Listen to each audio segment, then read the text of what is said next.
Oasis. Practical Wisdom with Scott Allen. Hello, I am Scott Allen, and thanks to my daughter Kate for developing the intro to the Practical Wisdom for Leaders podcast, where we offer a smart, fast-paced discussion on all things leadership. My guests help us explore timely topics and incorporate practical tips to help you make a difference in how you lead and live. If you haven't done so, please click subscribe so you automatically, seamlessly stay in the know when we publish new episodes. Likewise, please provide me with feedback. What do you like? What do you dislike? And what else would you like to know? And now, today's show. Today on the podcast, I have Willy Donaldson. Willy brings a very interesting perspective. He is a executive. He is a practitioner, and he also teaches at Christopher Newport University. He teaches leadership, and he is an expert in systems thinking. So that's really the focus of our conversation today, is systems thinking as it's applied to leadership. Now, Willy, we literally just met. I'm excited. You have an upcoming issue of the Journal of Leadership Studies that's going to have a symposium on the topic of systems thinking. So that's how we got connected. But maybe what we can do is you can tell us a little bit about yourself so that listeners know you, and then we can jump into this topic of systems thinking and leadership. How are you, sir? Absolutely. I'm great, Scott. Great to be with you, and thanks for the time. And it is a delight. And I'll actually correct you if you don't mind. And that Sure. is the symposium is going to be 2 issues. Oh, good. So I'll talk more about that and why we broke it into 2 issues and how I thought about doing that with your good friend Tony Middlebrook. So we'll share more about that. But you're absolutely right. I am a non-traditional academic. I am an associate professor of management, and I teach in the business school and in the leadership program. And but I come from 35 years of being a CEO. I was CEO of 8 companies, one of which was a publicly traded company, one was a international joint venture.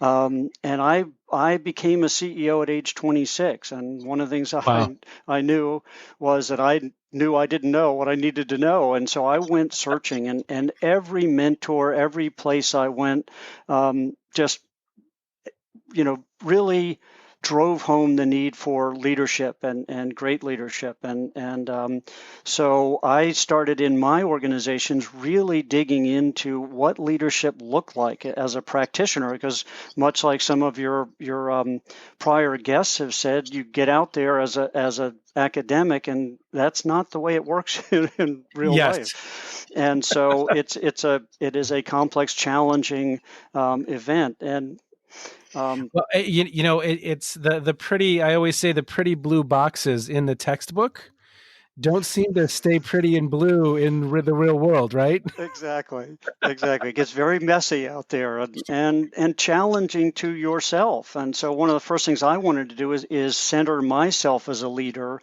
and see if I really understood myself. And then I went and started summarizing that and building it into my corporate universities, how we taught leadership and thought about leadership in my companies, because I just thought it was that important.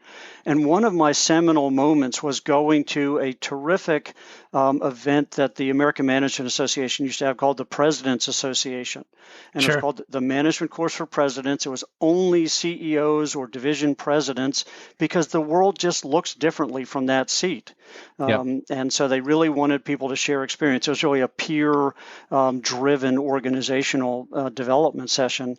And I guess I was too vocal. They asked me to start teaching that course. And so we spent a lot of time on leadership in that particular session. And the AMA asked me to develop the very first program on leadership that I taught around the country.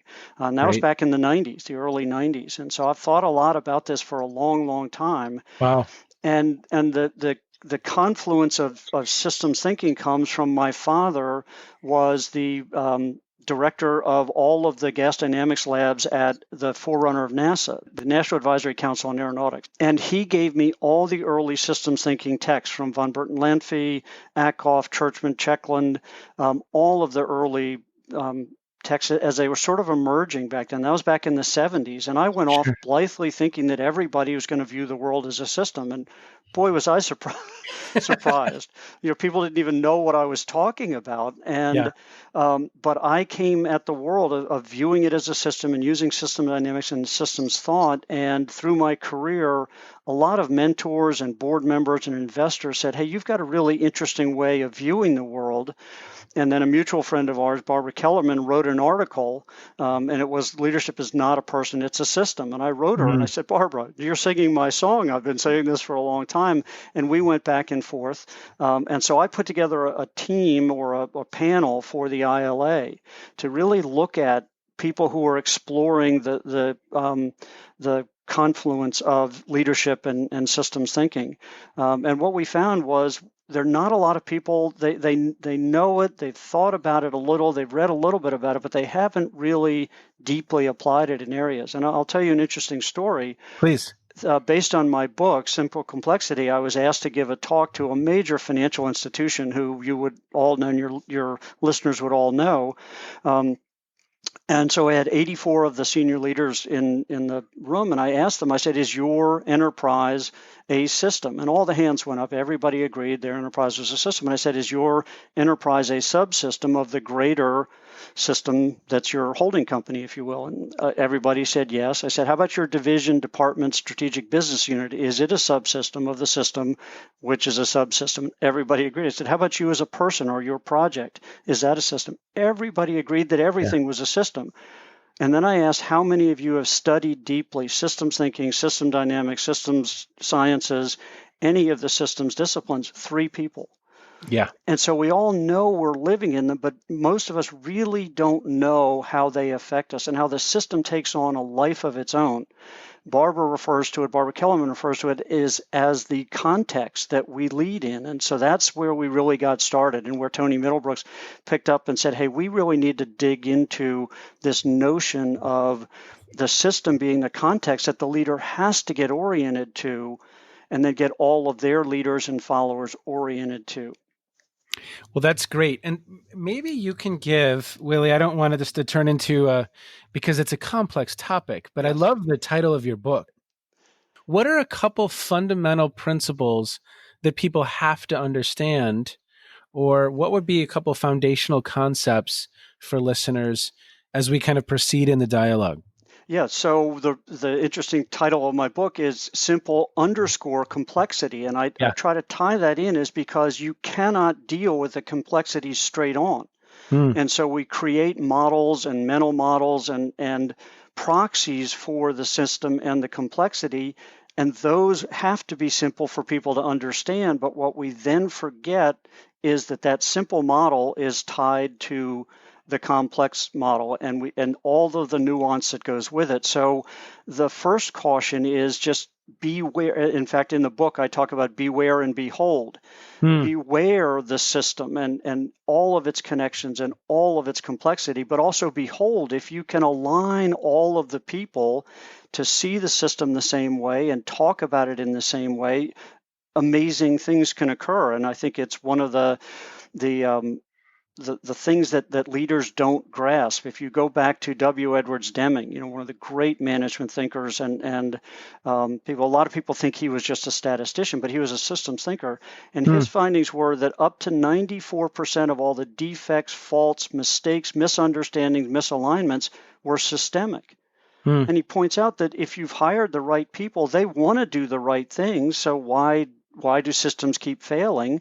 Well, it's got to be because the system is causing people to do the wrong things. And so what Herbert Simon talked about that I see, and one of the concepts I would get across to most of the listeners, is this notion of bounded rationality. Scott, you can't deal with the whole, so we set up boundaries between finance and accounting and marketing and sales.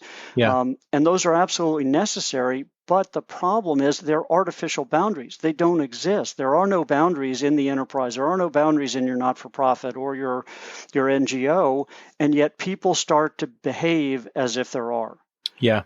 They start to optimize sales. They start to optimize fundraising. They start to optimize these other areas, which is exactly what you'd expect them to do unless you taught them that system throughput may actually demand that they sub-optimize their department. And that's just a really counterintuitive way to look at the world. Wow. What else? Well, there's a really interesting concept that I introduced in my book that I think not enough people get, and that is, if there are no boundaries and if this thing is just one big system, how can I possibly get my head around leading my particular area or my project? And Arthur Koestler came up with a terrific concept of a holon. And a holon is something that is at the same time a system, but a part of a larger system. And the key thing about a holon is it never loses its systemicity. And that's what I wanted my people. I represented the people and their functions and policies as holons because I wanted them to realize you can never give up the systemicity, because if people don't see the full system in the relationship, hermeneutics tells us that they will make it up for themselves. They will complete that hermeneutic cycle and complete the story in their mind. Yep. And so if you don't let them know how they connect, and you don't let them know what's important, and that both the system and their function are important, they'll start to tend into this bounded rationality. Wow. One of my favorite quotes, Willy, and I've never asked this of an expert, so I'm excited to hear what you have to say. But one of my favorite quotes, it's been attributed to a number of different people, and you will have heard this many times, but every system is perfectly designed for the results that it achieves. Do you agree with that? I absolutely agree with it. In fact, I start my book with it, and it has been attributed to a number of different people. I've used it for 30 years, but it is. And if you look at the canonical model of a system, inputs through this black box called the system to outputs, time, people, and money into goods, services, whatever it is. If you look at that simple model, it can't be any other way. Yeah. There's just this black box and something's happening in there, and the results that you get out are what they are. What most people don't want to recognize, what most leaders don't want to recognize, is they are responsible for the results. They want to blame somebody else just like everybody else, but you cannot escape responsibility. The leader is the system architect. He or she sets up all those pieces and is the only person who can mediate any challenges or things that are wrong with the system, the current system. Yeah. Well, so you are a student of some of the seminal thinkers in this space, right? That's correct. And what would you say most leaders need to know? Now, I know you've given us some foundational concepts, but you just said something really, really important. They are the architect. And I imagine that architect can do great damage if they don't perceive themselves as the architect. If they don't have some foundational, like you said, you're speaking with these very powerful leaders in a very well-established institution. And 3 of the 80-some had really actually explored this topic with any depth. What do the leaders need to know? What do they need to be thinking about? What do they have to have on their radar? And where do they go? Other than call you. Right. Well, that's the challenge, is they need to understand that they are managing and running and leading a system. And the example that I gave you shows that so many people really don't understand. They understand and they'll say they're running a system, but they don't know what that means. And so the first thing is to be humble and realize you don't know it all. And that's really a challenge, I don't see enough humility in leadership. And I think, secondly, you've got to realize how your biases get assembled through the silos that you come up through the organization. If you came up out of finance, you view the world as finance or operations. And so one of the programs that we all know about is these leadership training programs that get you through the different departments. Really important to see those sorts of things, and just having the humility to view the system differently and not look to blame other people. People don't realize, and leaders don't realize, how much the system drives behaviors. As Deming said, people want to do the right thing, and if they don't want to do the right thing, look at your hiring practices. During a public session, I had a CEO who stood up and told me I was an idiot, which a lot of people do. But he said, this is all nonsense. My people are deadbeats, and I can't trust them, and blah blah blah. And before I could say anything, one of the other people in the seminar said, well, wait a minute. Why did you hire deadbeats and people you can't trust. And he Yeah. stumbled and stammered and said, well, you don't understand. And then somebody else stood up and said, no, hold on. If you hired good people and now they're deadbeats and you can't trust them, I don't give you much for your management chops, Yep. right? So leaders can't escape the effects of the system, and they've got to dig in and really understand how the system performs and causes people to do things, because we want to blame folks and we want to blame other people. And there's a paradox that I talk about, and it's really a cruel paradox, and that is one of the leader's jobs is to lock the system down and make it repeatable and predictable, right? Yep. That's what people want. But it's a fool's errand, because everything in the system and around it is changing. The economics, the external environment's changing, people are aging, processes are changing. And so building a company that's sort of poised on a razor's edge of change is hard to do, and you have to get people comfortable in that environment. One of the ways I tried to do it is to train all of my people in systems thinking and to understand and view the world that way. Because systems thinking really is a worldview. A mindset almost, Yes, right? Of it how, is. to your point, how you see what's happening around you. Well, tell us a little bit. I'd love to continue the conversation in two different ways. One, tell us a little bit about the Journal of Leadership Studies, that symposium, and some of the articles that are in there and that excite you and that you think bring a really nice, interesting perspective to this conversation. And then I'd love to get your thoughts on, and this is not an exercise in politics, but as a case study, what does Biden have to have on his radar from a systems thinking perspective? Maybe we can go there a little bit towards the end, so we can all have that top of mind and be watching as to how he's intervening in a situation that's complex, incredibly complex. So let's talk first about the JLS issue, and then while you're talking, you can multitask. That's right. And be thinking about that, absolutely. And formulate an answer for part two, which is not an easy question. So if you hear the smoke detectors go off, it's because my brain, instantly caught fire, because I'm not good at that. No, so. I'm overloading the system. Yeah, Exactly. So I'm really excited about the symposium for the journal.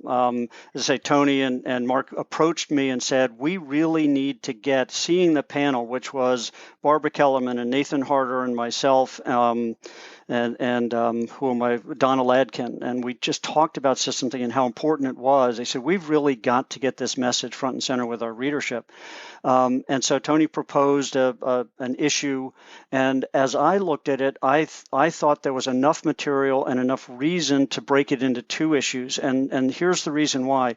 Michael Jackson, not the famous singer, but a famous systems thinker from England, pointed out that there are two different types of systems. One is bounded systems and one are unbounded systems. And so bounded systems are ones that have some form of governance that's readily apparent, right? It may not be good governance, but there is a group or somebody who's responsible. It may be a board of directors, it could be an association, et cetera. But there is notionally governance going on.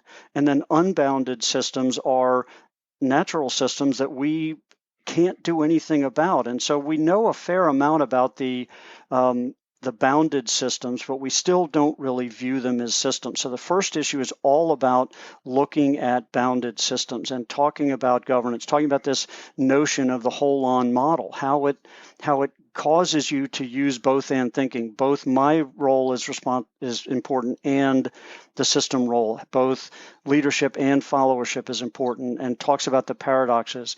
Donna Ladkin talks beautifully about sensing the system. So much of what we do is what we want to count and things that we can see. Yeah. And in systems, a lot of the relationships and a lot of the behaviors have to be sensed.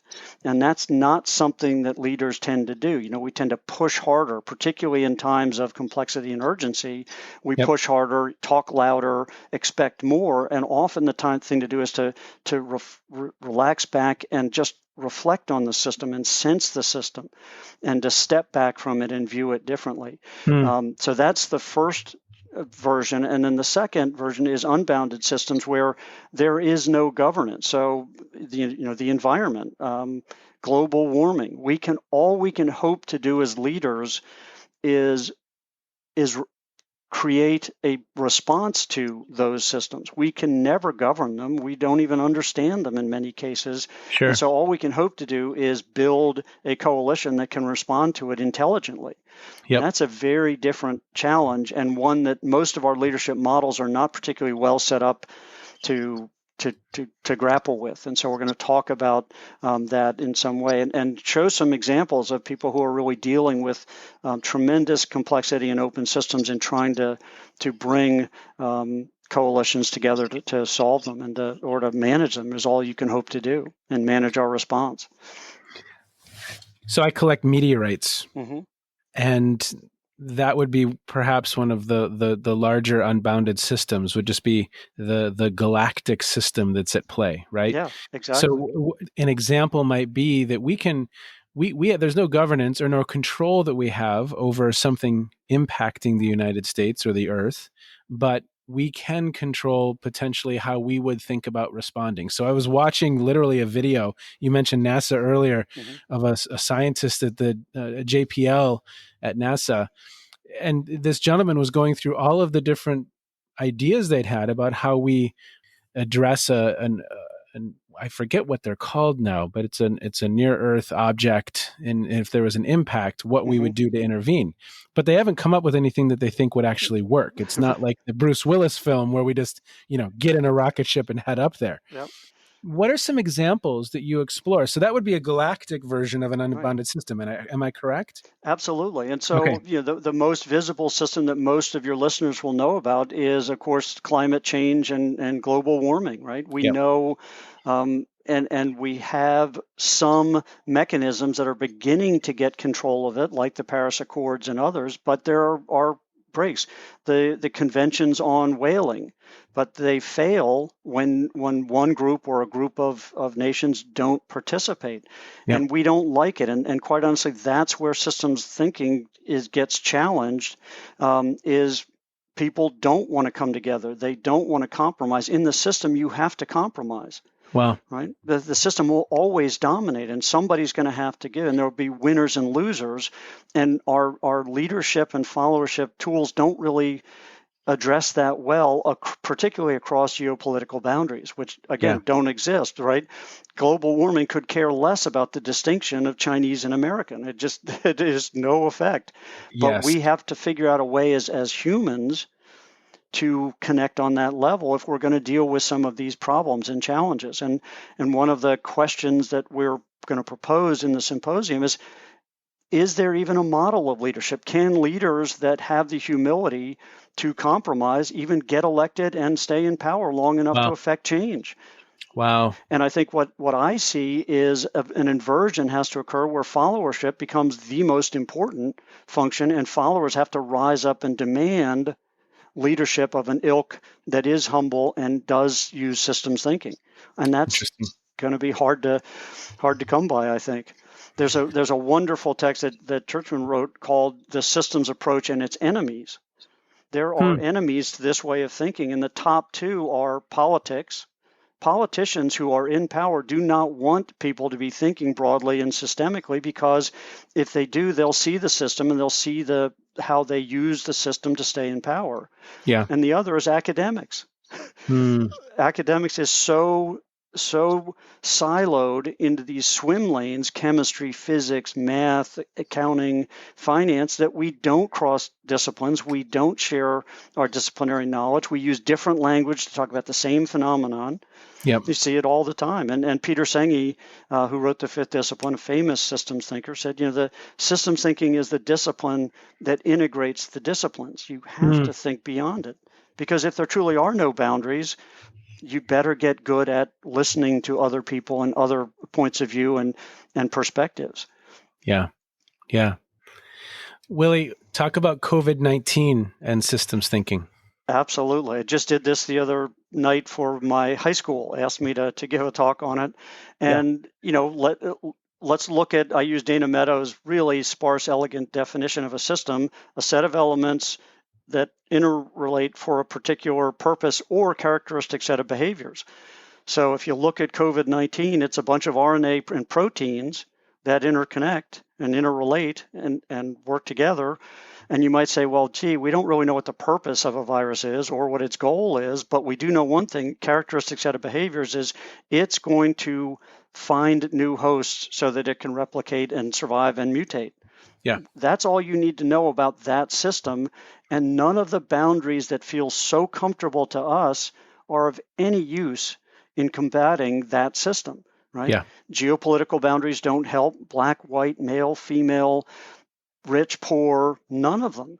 And so it is a system that we have to combat, and we have to understand the systems that we use to try to combat it. If you look at the SIR model, susceptible, infected, recovered model that all of the medical practitioners use, it's a systems thinking model, looking at stocks, the stock of susceptible people with flows into the infected group, with flows to the recovered group, and you can take that whole system and model it and predict what's going to happen based on infection rates and social interactions and distancing. So, and then you get into an interesting concept in systems thinking, and that is this notion of trade-offs. Systems make you trade things off, and so we are trading off time in the disease. Right, we're going to be with this disease a lot longer than if we just let herd immunity take over and everybody got sick. Well, why are we trading off that? Because if we don't do that, our hospital system is going to collapse. Yeah. Right. And you're going to get runaway deaths and more people are going to be harmed. And then we start to connect with the economic system. Okay. We're also trading off just destroying some businesses. And so those are the really hard, complex trade-offs that systems colliding and interacting make us trade off. And leaders need to understand that, and followers need to understand and not blame somebody, but understand the greater system at work. Well, it was interesting. The podcast that we'll release just before this one, I was speaking with Brad Jackson. Brad Jackson is in New Zealand. He used to be on the board of the International Leadership Association. He's a professor, and he's also a dean. But it was really interesting to hear him talk about how that country responded. You have Jacinda Ardern, and he said it was really interesting. He said it was really almost in some ways invigorating to watch 5 million people kind of with a common vision work to achieve an objective. Mm-hmm. It was very, very interesting and so I tried to unpack a little bit. Well, what was it? And he didn't necessarily think that it was all her, but, and his topic of a love of his is leading in place. How does the place serve as a character in the context and the dynamic, right? Mm-hmm. Yep. But it was a really, really interesting conversation because fundamentally a different approach to and a different system in place than a lot of places in the world. And he said, look, we're an island. It's a little bit easier in some ways, but we all had to row in the same direction to get this under control, right? So that was fascinating to have that conversation with him. It is. And one of the systems have this property called an emergent property where things emerge from the system. It's not just the collection of parts, but they actually start to evolve and take on a character of their own. And culture is an emergent property of a system. Yeah. It doesn't exist by itself. There's not a dial you can go. You can't buy more of it. It comes out of the bringing together of all the elements of the system. And, this is where the U.S. system is much harder to deal with in these sorts of pandemic problems and big global challenges. We have this, independent, don't tell me what I can do streak. That's really hard to deal with when you have to try to impose some sort of will or whatever. And secondly, we have 50 states, all with different ways of viewing the problem. And so it's much harder for us to respond to a systemic challenge like COVID than it is a small nation like New Zealand, and one that's much more homogenous. Let's shift gears unless there's something else you want to. I have seen the steam coming out of your head. I know you've been thinking about this. That's right. But from a systems thinking perspective, what does President-elect Biden have to have on his radar to be successful? What would Willy Donaldson, the systems thinker, suggest? What do you think? I think I'd like to think he's beginning to do that, and that's to understand that there is much more that connects us, and that I use a term, we spend a lot of our time in violent agreement. We agree on some things, but we fight about it, and so toning down the rhetoric. One of the things about systems is if you think about elements that interact with a purpose, it's possible for those elements to be at cross purposes, and bringing down the cross purposes and restoring a sense of common purpose is really important. And so I think, again, thinking systemically. Another is it feels comfortable to try to beggar the other side. We won. We're just going to force our agenda. One, because this wasn't a runaway and he's not going to have full control of everything, that's going to be hard to do. But that's the beauty of a democracy, is it should be hard to get change through. You've got to get people to agree and to compromise. And that's one of the huge challenges that I think this country faces, is we've gotten so polarized. Nobody's willing to compromise and to come out and say they're willing to compromise. And you can get sidetracked, but that's precisely what the system, particularly a complex adaptive system like the United States, requires on a daily basis. Yeah. And so if politicians cannot compromise, that's going to be hard. So I think Mr. Biden, has to try to seek a compromise as broadly as he can. And then finally, you have to realize that winners and losers are going to be in the system, and the losers are going to fight you if you don't take care of them. There's this feeling of, oh, you lost and that's just tough.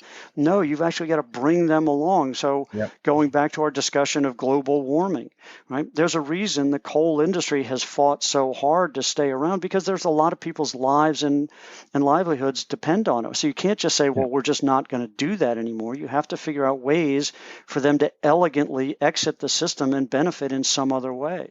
Yeah. And there's the competing commitments. Have you ever read Immunity to Change by Robert Keegan? Have you ever read that? Yep. Such a great way of thinking, right? It is. Because you can start to see the system at play, even at the individual level. So the system at play that may be stalling you from achieving some objective or goal that you want to on a personal level, and you can start to see that system at play. But when that goes to a team, or when that goes to an organizational level or a societal level, it's mind-boggling. It really is. Well, I have so much respect, Willy, for how your mind thinks. And that's why I talk about, organizations have a highly developed antibody immune system response. They will try to throw those changes out, and those people who are threatening them. And it's interesting. I want leaders to realize that that's actually a tribute to the organization. People are trying to defend it, and that's where you've got to change their mind and say, no, we have to change. Todd Jick at Harvard talks about, you have to get the organization just as worried as you are about the status quo, so that they'll see the reason and the impetus to go forward. Because if they're comfortable and you've already trained them that this is the way you should do things, now you got to untrain them and tell them, hey, this is the new way and here's why. Well, Willy, what are you, and we'll kind of wind down for the day, but what are you reading or listening to or streaming that has really intrigued you in recent times? What comes to mind?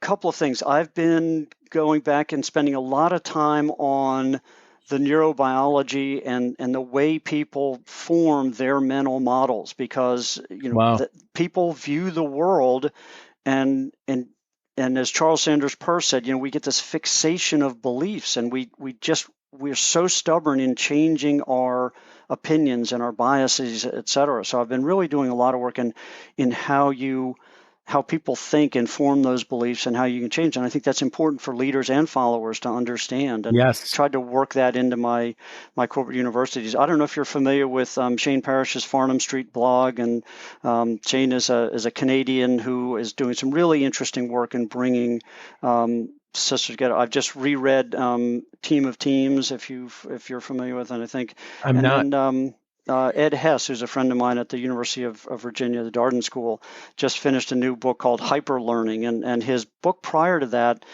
was great, and I really commend it to your readers. And it was Humility is the New Smart. Okay. When the internet exists and on your phone, you can get to virtually any information you want. and machines are starting to take over a lot of our life. We'd better get good at the uniquely human things, and one of those is humility and empathy. And hyperlearning is all about learning and relearning and retraining your mind to deal with the reality as it unfolds. And so I've been really spending a lot of time in how people change and evolve, because I think that's what a leader's job is to constantly evolve the organization. You have to be able to do that. And you have to train your followers to be able to do that, because again, the world outside is changing. The world inside is changing. People are aging. They're seeing new things. You're having to adopt new products, new constituencies, et cetera. So to me, it's all about change, et cetera. The symposium has been just terrific, connecting with people like Barbara and Donna and Nathan Harder, and just really great leadership scholars who are thinking about these problems. And I've tried to reach out for the second one to some really interesting practitioners who are doing some cool stuff around the world in trying to bring systems thinking and systems leadership to a head. Awesome. What are a couple seminal systems thinking resources that we could point, other than your book, which I will put in the show notes, but what are some other seminal pieces of work that we can point people that would be a nice entry point into the topic? Absolutely. Well, the one I love is Danello. She went by Dana, but Danello Meadows' Thinking in Systems, and it's a primer. Okay. It's really terrific. There are other fantastic systems thinking books, like Peter Senge's Fifth Discipline, but it tends to be kind of unapproachable and hard to gather.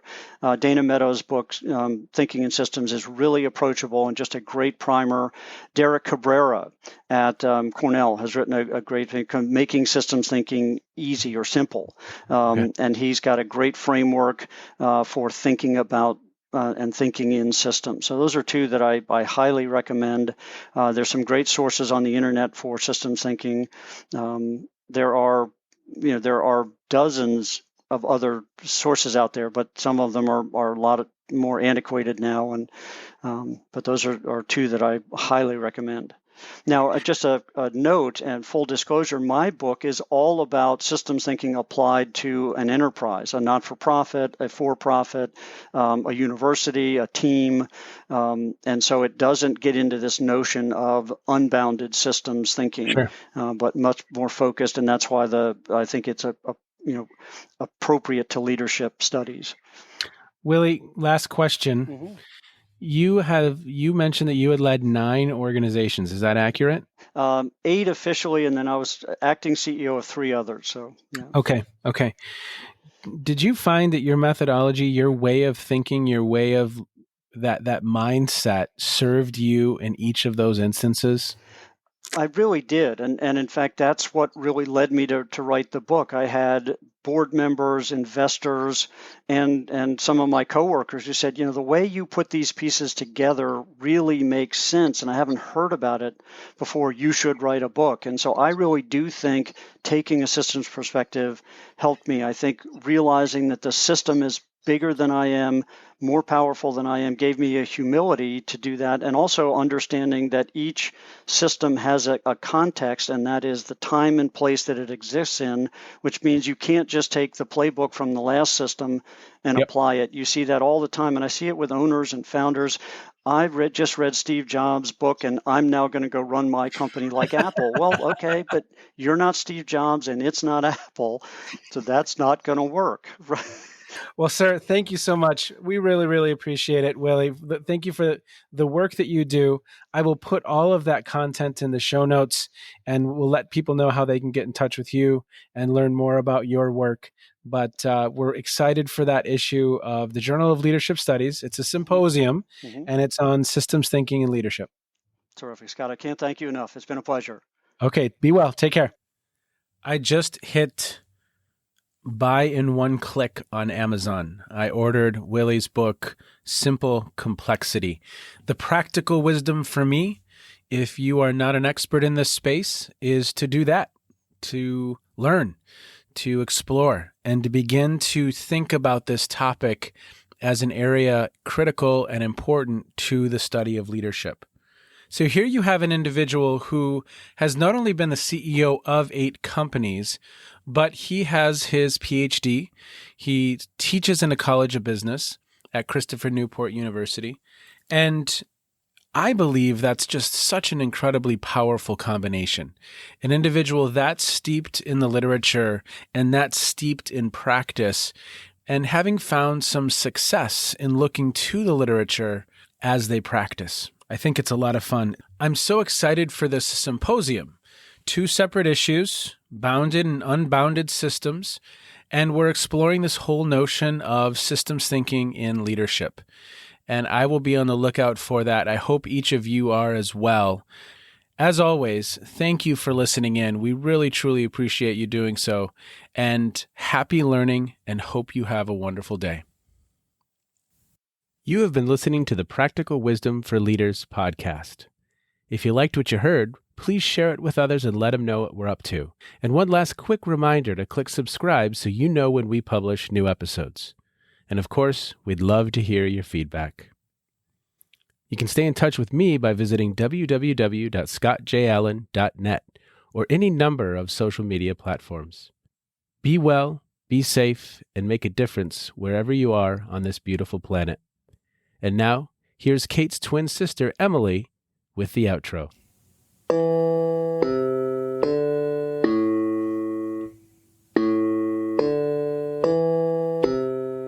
You've been listening to Phronesis, Practical Wisdom with Scott Allen.